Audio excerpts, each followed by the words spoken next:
രാഹുൽ ഈശ്വർ ഉഷയെപ്പോലുള്ളവർ പ്രതികരിക്കുന്നത് ആ ഒരു ആത്മവിശ്വാസത്തിലാണ്. അതായത് ഇങ്ങനെ ഒരു സർക്കാരാണ് കമ്മിറ്റി രൂപീകരിച്ചത്, ആ കമ്മിറ്റിയാണ് റിപ്പോർട്ട് തയ്യാറാക്കിയത്, ഇനിയും സർക്കാർ ഇരകളോടൊപ്പം ഉണ്ടാകും എന്നാണ്. പക്ഷെ കോടതിയുടെ ഭാഗത്ത് നിന്ന് അങ്ങനെ ഒരു നിരീക്ഷണമല്ല നടത്തിയത്.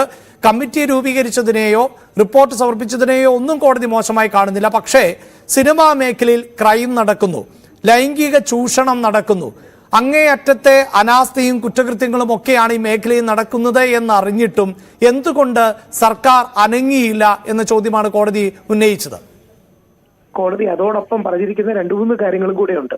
ഒന്ന്, സ്വകാര്യ റിപ്പോർട്ടിന്റെ രഹസ്യ സ്വഭാവം പൂർണ്ണമായിട്ടും നിലനിർത്തണം. പരാതി നൽകിയവർക്കും ഇരകൾക്കും സമ്മർദ്ദം ഉണ്ടാക്കുന്ന സാഹചര്യങ്ങൾ ഉണ്ടാകാൻ മാധ്യമങ്ങൾ പോലീസിന്റെയും അന്വേഷണ ഏജൻസിയുടെയും മുകളിൽ സമ്മർദ്ദം ചെലുത്തരുത്. തിടുക്കപ്പെട്ട നടപടികൾ പ്രത്യേക അന്വേഷണ സംഘത്തിന്റെ ഭാഗത്തു നിന്നുണ്ടാകരുത് തുടങ്ങിയ ഒരുപാട് കാര്യങ്ങൾ കോടതി വളരെ ബാലൻസ്ഡ് ആയിട്ടാണ് ഈ വിഷയത്തെ കണ്ടത്. കോടതി എന്ത് പറഞ്ഞാലും നമ്മളത് കേൾക്കാൻ ബാധ്യസ്ഥമാണ്. കോടതിയുടെ ഭാഗത്തു നിന്ന്, കോടതി എന്ന് പറഞ്ഞാൽ നമ്മുടെ സമൂഹത്തിൽ ബാലൻസ് മെയിൻറ്റെയിൻ ചെയ്യുന്നത് കോടതിയാണ്. അതുകൊണ്ട് കോടതിയുടെ ഭാഗത്തു നിന്ന് തീർച്ചയായിട്ടും ഇതുണ്ട്. കോടതി ഇപ്പം പറഞ്ഞിരിക്കുന്ന ഏറ്റവും പ്രധാനപ്പെട്ട കാര്യം SITക്ക് ഹേമ കമ്മിറ്റി റിപ്പോർട്ട് പൂർണ്ണമായി പഠിച്ചിട്ട് എന്ത് ആക്ഷൻ എടുക്കാൻ കഴിയും എന്ന് കോടതി അറിയിക്കാനാണ്. അപ്പൊ ആ കോടതി പോലും അതിന്റെ സെൻസിറ്റിവിറ്റി മനസ്സിലാക്കും. ബഹുമാനപ്പെട്ട കോടതി പോലും ഏതെങ്കിലും രീതിയിൽ പെട്ടെന്ന് ദ്രുതഗതിയിൽ ഒരു ആക്ഷൻ എടുക്കണമെന്നല്ല പറഞ്ഞത്. എന്താണിത് പോസിബിലിറ്റി, പോക്സോ അടക്കമുള്ള കാര്യങ്ങളുണ്ടെന്ന് പറയപ്പെടും, ബലാത്സംഗം ഉണ്ടെന്ന് പറയപ്പെടും. അങ്ങനെയാണെങ്കിൽ കേസ് എടുക്കാൻ സ്കോപ്പ് ഉണ്ടോ തുടങ്ങിയ കാര്യങ്ങളാണ്. കോടതിയുടെ ഭാഗത്തു നിന്നുള്ള പരാമർശങ്ങളെ നമ്മൾ സ്വാഗതം ചെയ്തു, എല്ലാവരും സ്വാഗതം ചെയ്തു. എന്നാൽ അതോടൊപ്പം അവധാനതയോടെ പോകണമെന്നുള്ളതാണ് കോടതിയുടെ സ്വരം എന്ന് ചൂണ്ടിക്കാട്ടാനും കൂടി ആഗ്രഹിക്കുന്നു. അവിടെ ശ്രീ രാഹുൽ ഈശ്വർ, അതിലെന്താണിപ്പോൾ ഈ രാജ്യത്ത് ഇത്തരം സംഭവങ്ങളൊന്നും പുതുമയുള്ളതല്ല. ഇത്തരം വിഷയങ്ങളിലെല്ലാം അത്തരം അവധാനത തന്നെയാണല്ലോ പുലർത്തപ്പെടേണ്ടത്. പക്ഷേ ഒരു ക്രൈം നടന്നു എന്നറിഞ്ഞാൽ അതിൽ നിശബ്ദത പാലിക്കുകയാണോ സാധാരണ നിലയിൽ സർക്കാർ സംവിധാനങ്ങൾ ചെയ്യേണ്ടത്? അവിടെയാണ് ഈ ക്രൈം നടന്നു എന്നുള്ളത് ഇപ്പോൾ ഒരു ആരോപണത്തിന്റെ സ്റ്റേജിൽ മാത്രമാണ്. നമുക്ക് നിവിൻ പോളിയുടെ കാര്യം അല്ല, എല്ലാ കേസുകളും ആരോപണത്തിലല്ലേ ശ്രീ രാഹുൽ ഈശ്വർ ആരംഭിക്കുന്നത്?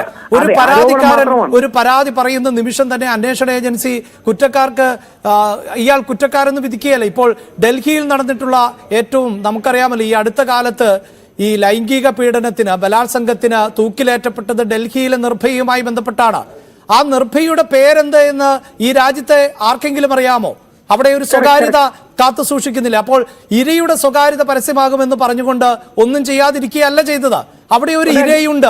ആ ഇര ആരാണ് എന്ന് നമുക്കാർക്കും അറിയില്ല. നമ്മുടെ നിയമ സംവിധാനങ്ങൾ ആ ഇരയ്ക്ക് നൽകുന്ന സംരക്ഷണം എന്നത് നമ്മുടെ നിയമപരമായ സംരക്ഷണമാണ്, ഭരണഘടനാപരമായ സംരക്ഷണമാണ്. അവിടെയൊന്നും മാധ്യമങ്ങൾ, താങ്കൾ സൂചിപ്പിച്ചു മാധ്യമങ്ങളെ കുറിച്ച് പറയുമ്പോൾ, ഒരു മാധ്യമവും ആ ഇരയുടെ പേര് കൊട്ടിഘോഷിച്ചിട്ടില്ല ശ്രീ രാഹുൽ ഈശ്വർ.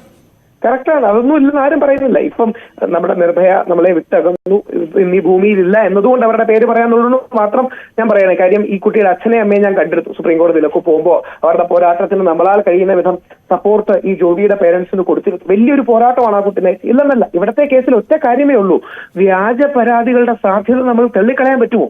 നമ്മൾ ഈ കഴിഞ്ഞ ആഴ്ചയിൽ തന്നെ നിവിൻ പോളി അടക്കമുള്ളവരുടെ ഡേറ്റ് മാറി താൻ ഉറക്കപ്പിച്ചിലാണ് ഡേറ്റ് പറഞ്ഞതെന്നൊക്കെയാണ്. നിങ്ങൾ ആലോചിക്കണം, നിങ്ങളുടെ അടക്കം നമ്മുടെ പ്രധാന മാധ്യമങ്ങളിൽ വന്നിരുന്നത് ഒരു പെൺകുട്ടി റേപ്പ് നടന്നു എന്ന് പറയുന്ന ഡേറ്റ് ഉറക്കച്ചോടോടുകൂടിയാണ് രാത്രി 9 മണിക്കത്തെ പ്രൈം ടൈമിൽ 8 മണിക്കത്തെ പ്രൈം ടൈമിൽ ഇരുന്നു എന്ന് പറഞ്ഞു. അതുകൊണ്ട് മാറിപ്പോയി എന്ന് പറഞ്ഞ സന്ദർഭങ്ങൾ വരെ ഉണ്ടായിട്ടുണ്ട്.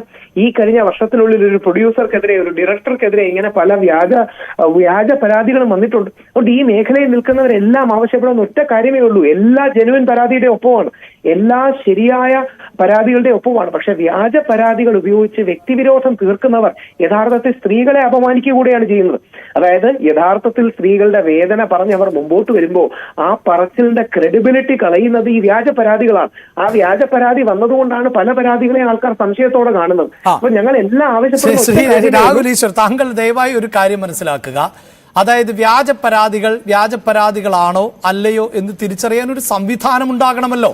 ആ സംവിധാനത്തിലേക്ക് കടക്കുക എന്നതായിരുന്നല്ലോ. അതായത് ഹേമ കമ്മിറ്റി എന്നത് ഒരു വ്യാജമായ കമ്മിറ്റിയല്ല എന്നത് നമുക്കറിയാം. കോടിക്കണക്കിന് രൂപ ചെലവഴിച്ച് ആണല്ലോ ഈ കമ്മിറ്റി രൂപീകരിക്കുകയും പ്രവർത്തിക്കുകയും ചെയ്തത്.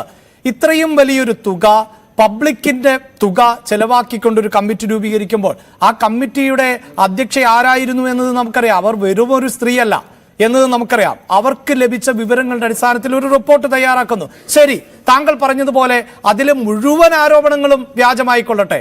പക്ഷേ സ്ത്രീകൾ ലൈംഗിക ചൂഷണത്തിന് ഇരകളാക്കപ്പെട്ടു എന്നുള്ളതാണല്ലോ ആരോപണം. എന്നതാണല്ലോ വെളിപ്പെടുത്തൽ. ആ വെളിപ്പെടുത്തൽ ഒരു സർക്കാർ സംവിധാനത്തിന് മുന്നിൽ ലഭിച്ചാൽ ഇത് വ്യാജമാണെങ്കിലോ എന്ന സംശയത്തിന് പുറത്ത് ശരി അത് വ്യാജമാകാനാണ് സാധ്യത എന്ന് കരുതി മാറ്റിവെക്കുകയാണോ ചെയ്യേണ്ടിയിരുന്നത്? അല്ല, അവിടെയാണ് ഒരു കാര്യം കൂടെ ശ്രദ്ധിക്കണം. അതായത് ഹേമ കമ്മിറ്റി റിപ്പോർട്ടിൽ ഹേമമാരത്തോടൊപ്പം ശ്രീമതി ശാരദയും ശ്രീമതി വത്സലകുമാരിയും ഉണ്ടായിരുന്നു. ശ്രീമതി ശാരദ കഴിഞ്ഞ ദിവസങ്ങളിൽ പറഞ്ഞ അഭിപ്രായം കൂടി ശ്രദ്ധിക്കണം. ഇന്ന് പലരും പറയുന്നത് വെറും ഷോ ആണ്. ഇത് പറയുന്നത് പുരുഷവാദിയായ രാഹുൽ ഈശ്വർ അല്ല, ഏറ്റവും വലിയ വനിതാരത്നമായ ഏറ്റവും വലിയ അഭിനേത്രിയായ ശാരദ മാഡം പറയുകയാണ്. ഇന്ന് പറയുന്ന പലരും ഷോ ആയിട്ടാണ് പറയുന്നതിനെ കുറിച്ചാണ് ശാരദ പറഞ്ഞത്, ഹേമ കമ്മിറ്റിയിൽ പറഞ്ഞതിനെ കുറിച്ചല്ല. ഒരിക്കലുമല്ല. അപ്പൊ ആ കാര്യങ്ങൾക്ക് എന്താണ് പോസിബിലിറ്റി? ഇനി ഒരു കാര്യം കൂടെ സൂചിപ്പിക്കാം. WCCയും ശ്രീമതി ഭാഗ്യലക്ഷ്മിയും ശ്രീമതി രേവതിയും ഒക്കെ എടുത്ത പൊതു സമീപനം എന്താണ്? ഇനിയും പഴയ കാര്യങ്ങളിൽ കേസ് വേണ്ട എന്നാണ് ശ്രീമതി ഭാഗ്യലക്ഷ്മിയും ശ്രീമതി രേവതിയും പറഞ്ഞത്. ഇതിനെക്കുറിച്ച് ആരെങ്കിലും പ്രോസിക്യൂട്ട് ചെയ്യണമെന്നുള്ളതല്ല. പകരം നമ്മൾ ഒരു ഫ്യൂച്ചറിസ്റ്റിക് ആയി, ഭാവി ഓറിയന്റഡ് ആയി, ഇനിയും ആർക്കും ഈ പ്രശ്നങ്ങൾ നടക്കരുത് എന്നുള്ള തിരിച്ചറിവിലും WCCയൊക്കെയാണോ ഈ സിനിമാ മേഖലയിലെ അവസാന വാക്ക്? അതൊക്കെ ഒരു സംഘടനയാണല്ലോ. അതിനകത്ത് ഇപ്പോൾ സംഘടനയല്ലേ, അവരുടെ പോരാട്ടമല്ലേ ഇത്? അവരുടെ പോരാട്ടമായിരിക്കാം, അതൊരു സംഘടന എന്ന തരത്തിൽ. ആ സിനിമാ മേഖലയിലെ ഏതെങ്കിലും ഒരു സ്ഥലത്ത് ഇന്നലെയും ഈ സിനിമാ മേഖലയുമായി ബന്ധപ്പെട്ട് പ്രവർത്തിക്കുന്ന ഒരു താരം പറയുന്നു, തനിക്ക് 7ാം ക്ലാസ്സിൽ പഠിക്കുമ്പോഴടക്കം തിക്താനുഭവം ഉണ്ടാകുന്നു. തന്റെ അച്ഛൻ പറഞ്ഞു ഓഡിഷൻ കഴിഞ്ഞിട്ട് പിന്നെ പോകണ്ട എന്ന് പറയുന്നു. അതൊക്കെ ഈ സിനിമാ മേഖലയുമായി ബന്ധപ്പെട്ട് പ്രവർത്തിക്കുന്നവരാണോ? വളരെ വിഷമകരമാണ്. അങ്ങനത്തെ വാർത്തകൾ കേൾക്കുന്നത് വിഷമകരമാണ്. ഇത് തന്നെയാണ് എല്ലാവരും ഹേമ കമ്മിറ്റിയെ പൂർണ്ണമായി സ്വാഗതം ചെയ്യുന്നതിന്റെ കാരണം. ഇനിയും ഈ പീഡകർക്ക്, ചൂഷകർക്ക്, എക്സ്പ്ലോയിറ്റേഴ്സിന് ഒരു പേടി ഉണ്ടാകും. ഇനിയും പലപ്പോഴും എക്സ്പ്ലോയിറ്റേഷൻ പറയാൻ, കോംപ്രമൈസ് പറയാൻ, അഡ്ജസ്റ്റ്മെന്റ് പറയാൻ ഒരു പേടി ഉണ്ടാകും. ഹേമ കമ്മിറ്റിയുടെ ഏറ്റവും വലിയ അതൊക്കെ ഏതാണ്ട് സിനിമാ മേഖലയിൽ അങ്ങനെ ആയി കഴിഞ്ഞില്ലേ രാഹുൽ ഈശ്വർ? ഈ പഴയ കാലമൊന്നും അല്ലല്ലോ. അതായത് പണ്ടൊക്കെ ഈ സൗന്ദര്യം എന്നതൊക്കെ ആയിരുന്നല്ലോ പ്രധാനപ്പെട്ട ഘടകം സിനിമയിലെ നായികമാരുടേത്. ഇപ്പോൾ സിനിമകളുടെ സ്വഭാവം മാറി. അങ്ങനെയൊന്നുമുള്ള ഈ അതൊക്കെ മാറിയില്ലേ രാഹുൽ ഈശ്വർ? മാധ്യമങ്ങളുടെ ജാഗ്രത കൂടിയുണ്ട്. മാധ്യമങ്ങൾ പലപ്പോഴും ഈ വിഷയത്തിൽ ഒരു ജാഗ്രത കാണിച്ചതുകൊണ്ടാണ് ഇത്രയും ഇത് ഊർജ്ജവൽക്കരിക്കപ്പെട്ടത്. പക്ഷെ ഏക കാര്യം മാത്രമേ ഉള്ളൂ, ഈ 2-3 ടെക്നിക്കൽ ഇഷ്യൂസും കൂടിയുണ്ട്. അതായത് ഇപ്പൊ എനിക്കെതിരെ ഒരു ആരോപണം ഉണ്ടെന്നിരിക്കട്ടെ, ഉദാഹരണം എനിക്കെതിരെ ഹേമ കമ്മിറ്റിയുടെ ആരോപണം ഉണ്ടെന്നിരിക്കട്ടെ, എന്റെ മറുപടി എടുത്തിട്ടില്ല. അപ്പോ ഈ മറുപടി എടുക്കാതെ എന്റെ പേര് പുറത്തുവിടാൻ കഴിയില്ല. സുപ്രീം കോടതിയുടെ 1977, 88 പേരുകളല്ല, ദയവായി താങ്കൾ മനസ്സിലാകൂ. ആർക്കെതിരെ ആരോപണം ഉന്നയിച്ചു ഇതൊന്നും നമ്മുടെ സബ്ജക്റ്റ് അല്ല. അതായത് ഇപ്പോൾ നടികളുടെ അല്ലെങ്കിൽ ഈ സിനിമാ മേഖലയിൽ തിക്താനുഭവം ഉണ്ടായവരുടെ സ്വകാര്യത ഇപ്പോൾ നമുക്കറിയാമല്ലോ. ഇവിടെ പുരുഷന്മാർ പോലും ഇത്തരത്തിൽ പീഡനത്തിന് ഇരകളാക്കപ്പെട്ടു എന്ന തരത്തിലുള്ള പരാതികൾ നിയമപരമായി മുന്നോട്ട് പോകുന്ന ഒരു സാഹചര്യമുണ്ട്. അപ്പോൾ ആർക്കെതിരെ എന്നതല്ലല്ലോ, ഈ ഉന്നയിക്കപ്പെട്ട ആരോപണം ശരിയാണോ എന്നത് ഒരു അന്വേഷണ സംഘമോ അല്ലെങ്കിൽ ഒരു സർക്കാർ സംവിധാനമോ പരിശോധിക്കേണ്ടതല്ലേ? അതെ, തീർച്ചയായിട്ടും ഇനി അതിന്റെ പോസിബിലിറ്റീസ് ആണ് കാണുന്നത്. മാത്രമല്ല, ഇപ്പം പ്രധാനപ്പെട്ട ആൾക്കാരുടെ പേര് വെച്ചെന്ന് പറയാം. ശ്രീ സിദ്ദിഖ്, അദ്ദേഹത്തിനെതിരെ വന്ന ആരോപണത്തിനെതിരെ കോടതിയിൽ മാനനഷ്ട കേസും ബാക്കിയുള്ള കേസുമായി പോയി. ശ്രീ നിവിൻ പോളി പോയി, ശ്രീ രഞ്ജിത്ത് പോയി, ശ്രീ സുധീഷ് പോയി, മാമുക്കയുടെ മകൻ പോകുന്നു എന്ന് മാധ്യമങ്ങളിലൂടെ അറിയാൻ കഴിഞ്ഞു. അപ്പൊ എന്തായാലും ഇതിന്റെ നെല്ലും പതിരും നമുക്ക് തിരിച്ചറിയാൻ കഴിയും. എന്തായാലും ഇതിന്റെ സത്യസന്ധമായ അവസ്ഥ എന്താണെന്ന് തിരിച്ചറിയാൻ കഴിയും. അതാണ് ഇതൊരു ശുദ്ധികലശമായി മാറട്ടെ. ശ്രീ മോഹൻലാൽ പറഞ്ഞതുപോലെ ഇത് നന്നാക്കാനാകട്ടെ, നശീകരണത്തിന് വേണ്ടിയല്ല നവീകരണത്തിന് വേണ്ടി ഹേമ കമ്മിറ്റി മാറട്ടെ എന്നുള്ള ശുഭപ്രതീക്ഷയിലാണ് എല്ലാം. ഹൈക്കോടതിയുടെ അടക്കം നിലപാടുകൾ അതിലേക്ക് എത്തിക്കും എന്നുള്ളതാണ് പ്രതീക്ഷ. അപ്പൊ നമ്മുടെ ഓണമൊക്കെ കഴിയുമ്പോൾ ഒരു പുതിയ സിനിമയും പുതിയ മലയാള സിനിമയും ഉണ്ടാകുമെന്ന് പ്രതീക്ഷിക്കാം.